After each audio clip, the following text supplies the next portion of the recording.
નમસ્કાર મિત્રો. રેડિયો એલ્જેમાં તમે જાણો છો તેમ આપણે એક જે સિરીઝ ચાલે છે ફાઇનાન્શિયલ લિટરસી, એમાં આજે એક જરા જુદા પ્રકારનો વિષય છે, એના પર વાત કરીશું. ફાઇનાન્શિયલ લિટરસી અને એઆઈ, આર્ટિફિશિયલ ઇન્ટેલિજન્સ, આ બેનો સંબંધ કેવો છે, એના વિશે આપણી સાથે વાત કરવા માટે ડૉક્ટર કેતન શાહ ઉપસ્થિત છે. નમસ્કાર સર. નમસ્કાર જયેશભાઈ. સર, વિદ્યાર્થી એઆઈ આધારિત બજેટિંગ ટ્રેક્સનો ઉપયોગ કરીને, ટૂલ્સનો ઉપયોગ કરીને પોતાના માસિક ખર્ચને વધુ સારી રીતે નિયંત્રિત કરી શકે એવું લાગે તમને? 100% એઆઈ ટૂલ્સ એ સપ્લિમેન્ટ કરે છે decisions of the savers or investors, કે વધારે સારી રીતના નિર્ણયો કેવી રીતના લઈ શકાય. બરાબર છે.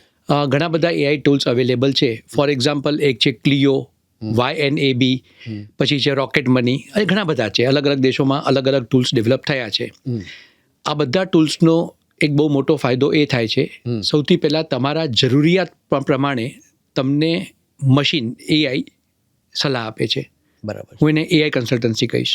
બરાબર છે. આપણા બધાના ફાઇનાન્સીસ અલગ અલગ હોય, નાણાકીય સ્થિતિ અલગ અલગ હોય, બચત કરવાની વૃત્તિ અને બચત કરવાની ક્ષમતા અલગ અલગ હોય, તો એઆઈ એનું ધ્યાન રાખે છે. બરાબર. બીજો એનો ફાયદો થાય છે કે ઓલ્ટરનેટિવ સિનારીઓસ એ આપણને પેદા કરી આપે છે, કે જો હું 5% અહીંયા બચત કરું, 10% અહીંયા કરું, તો કુલ વળતર કેટલું મળી શકે. જો બધા પૈસા મ્યુચ્યુઅલ ફંડમાં નાખી દઉં તો મને વળતર કેટલું મળી શકે. અને ત્રીજો એનો જે સૌથી મોટો ફાયદો છે એ છે ફ્રોડ અવેરનેસ થતાં અટકાવી શકે. બરાબર છે. તો એ જે હ્યુમન બીઇંગ્સ કન્સલ્ટ કરે, કદાચ એ આપણને લાભ હજી સુધી મળ્યો નથી, પણ મશીન તરત એક છે ને રેડ સિગ્નલ ફ્લેગ કરી શકે છે કે આપણે કંઈક અત્યારે લિંક દબાવીને ખોટું કરવા જઈ રહ્યા છીએ. બરાબર. જો તમે એનેબલ કરી દો તમારા મોબાઈલ ફોનમાં, એઆઈને એક પરમિશન આપી દો, તો તમને રોકી શકે છે. બરાબર છે.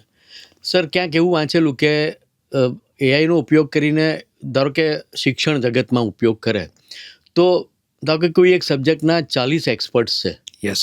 અને આખા ભારતમાં 400 છે. ઓકે. કોઈ એક સબ્જેક્ટ પર. બરાબર.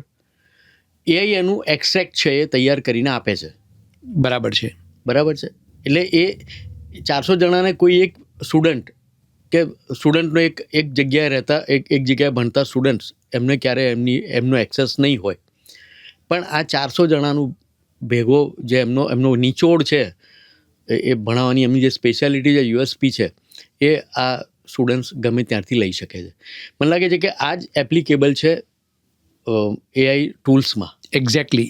એઆઈનો જે બેઝ છે ને એ હેન્ડલિંગ બિગ ડેટા છે. બિગ ડેટા એટલે એટલો બધી માહિતી જે આપણે કદાચ કલ્પનાની બહાર હશે. બરાબર છે. અને બીજું છે મશીન લર્નિંગ. ડેટા ફીડ કરી અને આપણે એને અમુક વસ્તુઓ સમજાવી છે. આ હોય તો આ હોય તો આ. મશીનને સમજાવેલું છે. આખી જિંદગી, કદાચ એવી 10 જિંદગી પણ આપણે ન કરી શકીએ, એક કામ એઆઈ 1 મિનિટમાં કરી આપે છે. બરાબર છે. હવે સર, નવી છે વાત, શરૂઆત છે, એટલે આપણે ઘણીવાર તો કન્સલ્ટન્ટ હોય એની પર, કે ફાઇનાન્શિયલ કન્સલ્ટન્ટ છે એમની પર પણ ભરોસો ઓછો રાખતા હોઈએ જે શરૂઆતમાં. હવે આ એઆઈ એટલે આપણને ખબર છે કે આ માણસ તો છે જ નહીં. બરોબર છે. હવે વાત ભરોસાની છે. એના ફાયદા વિશે એ આપણને મદદરૂપ થવા માટે જ છે, એના વિશે કોઈ શંકા નથી, પણ છતાંય કોઈક શંકા રહેતી હશે એવું તમને લાગે છે? તમે એઆઈના પેલા ટીકાવની વાત કરો છો કે મર્યાદાની વાત કરી રહ્યા છો? ના, મર્યાદાની નહીં. માણસ કોઈ પણ વસ્તુ પર ભરોસો મૂકે છે, નવી વસ્તુ પર, એ સંદર્ભમાં.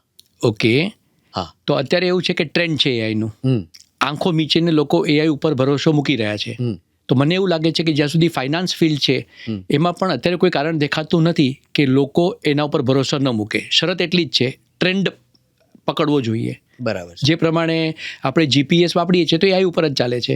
આપણને ભરોસો છે કે મારે નવી જગ્યાએ જવું છે, જીપીએસ ચાલુ કરી અને એ જે માર્ગદર્શન આપે છે એ પ્રમાણે ગાડી ચલાવો. બરાબર. 100માંથી 99 વખત બરાબર રસ્તો દેખાડે છે, પણ બધાનો અનુભવ થયો છે એક વખત ખોટો રસ્તો પણ દેખાડે છે. એટલે પણ તમે ભલે એનો ઉપયોગ કરીને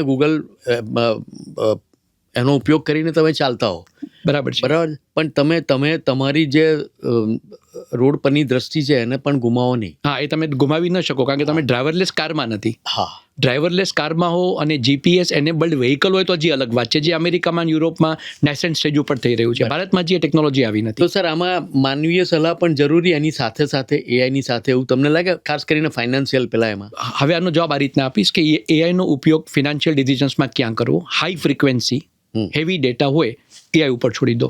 બરાબર. મેં કીધું એ પ્રમાણે કદાચ 1000 વર્ષે બી તમે નહીં કરી શકો એ કામ મિનિટમાં 2 મિનિટમાં એઆઈ ટૂલ કરી આપશે. પણ જ્યાં લાઈફ ઓલ્ટરિંગ ડિસિઝન્સ હોય, જ્યાં વેલ્યુ બેઝ ડિસિઝન્સ લેવાના હોય, મૂલ્ય આધારિત નિર્ણયો, અને મોસ્ટ ઇમ્પોર્ટન્ટ જ્યાં human judgement is more important, AI ઉપર ન છોડો, ગો ટુ હ્યુમન કન્સલ્ટન્ટ. અને સર એક એટલે તમે અપ્રુવલ આપી શકશો અને હું જે વાત કરું છું એને કે કે નાના સેમ્પલથી શરૂ કરો ને. થઈ શકે, 100% થઈ શકે. બરાબર. એટલે તમને ભરોસો પણ બેસશે. બિલકુલ સાચી વાત છે. ધીરે ધીરે આગળ વધી શકાય. સ્ટોક માર્કેટમાં લોકોએ શરૂઆતમાં ભારતની અંદર જ્યારે સ્ટોક માર્કેટનો એક ટ્રેન્ડ પકડ્યો હતો, થોડા ઘણા પૈસા ઇન્વેસ્ટ કરે, જોવે વળતર મળી રહ્યું છે કે મળ્યું, થોડા વધારે નાખો, હજી વધારે મળ્યું, વધારે નાખો. એ પ્રમાણે from something like 400 point Sensex, અત્યારે આપણે 84,000 85,000 સેન્સેક્સને આપણે ટચ કરી લીધો છે. બરાબર છે. એવી જ રીતના મ્યુચ્યુઅલ ફંડ, લોકોના માઇન્ડમાં શંકાઓ ત્યારે બી હતી, સ્ટોક માર્કેટમાં ગયા નથી, પણ વિકલ્પમાં મ્યુચ્યુઅલ ફંડ સારું છે, કારણ કે જોખમ વગેરે તો આમ ફંડ મેનેજર્સ ઉપાડવાના છે, મારે અમુક પૈસા આપી દેવાના, અને બેંકમાં જે એફડી છે એના કરતાં વધારે નિશ્ચિત વ્યાજ મળવાનો. લોકો એક્સપેરિમેન્ટ કર્યું, બરાબર ચાલ્યું. અત્યારે એસઆઈપી જે છે is fashion of the day in finance. એટલે તો એઆઈ માટે બી સાચું કે શરૂઆતમાં માણસ થોડું નાખશે, જો અપેક્ષા પ્રમાણે એઆઈ ટૂલ એને ફાયદો કરાવશે વળતરના રૂપમાં કે જે પણ હોય ફિનાન્શિયલ ગોલ્સ, પછી એનો ઉપયોગ વધારશે.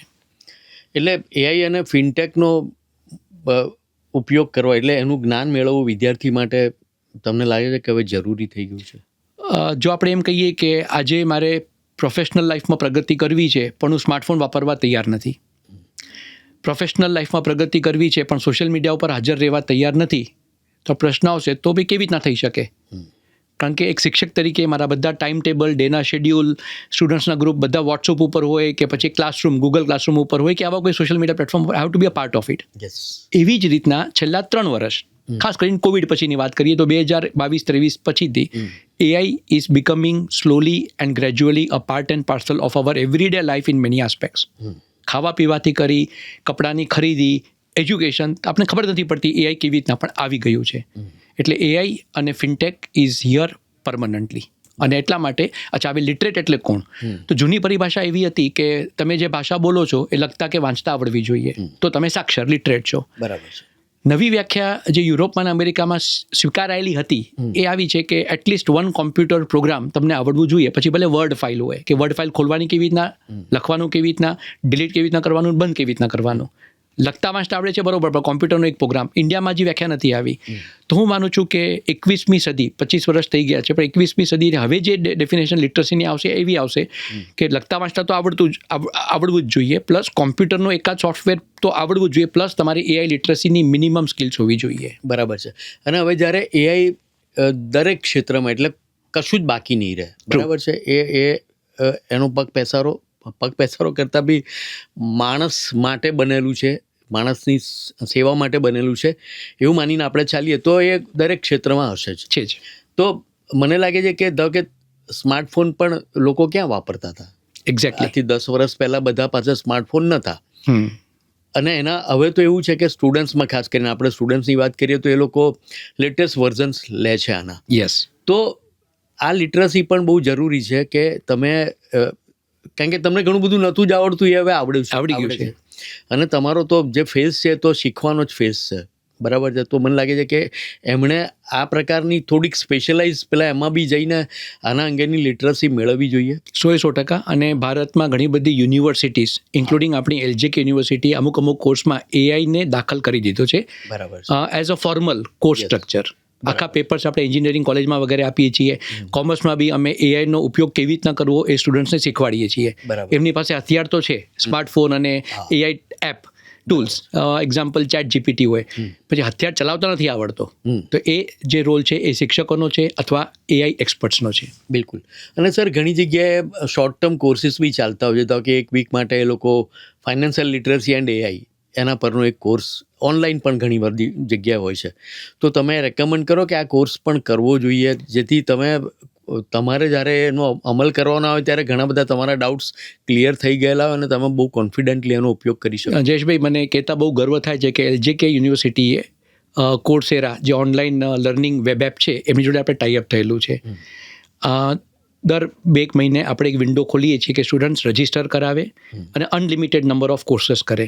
અચ્છા. દરેક ક્લાસમાં જઈ પર્સનલી મેં સ્ટુડન્ટ્સને કીધું છે તમને મનગમતા કોર્સ એટલીસ્ટ એક પૂરું કરો અને થઈ શકે તો એઆઈ રિલેટેડ એક કોર્સ પૂરું કરો because AI will be bread and future for you people. Yes. કદાચ હું બહુ એઆઈ ન શીખું તો મને રિટાયરમેન્ટ સુધી બહુ લાંબો ફરક નહીં પડે, પણ આ છોકરાઓ તો હજી લેબર માર્કેટમાં એન્ટર થયા જ નથી.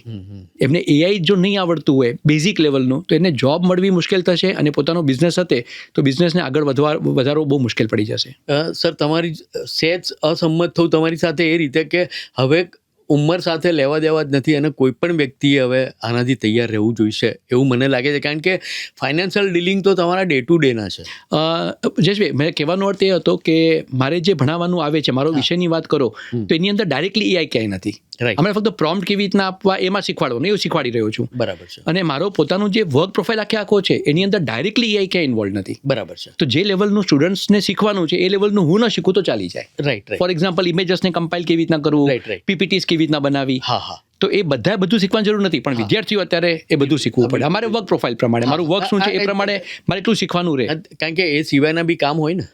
હા, એ એટલે સિવાય એ સિવાયના એડમિનિસ્ટ્રેશનના અને બાકીના કામ હોય એટલે એ વાત તમારી બિલકુલ સાચી છે, પણ સ્ટુડન્ટ્સે તો આ કરવું કરવું એમના માટે કમ્પલસરી છે. અમારા માટે કદાચ એકવાર એવું બની શકે કે થોડું વોલ્યુન્ટરી રહે છે, હા, હા. પણ એમના માટે આ કમ્પલસરી થઈ ગયું.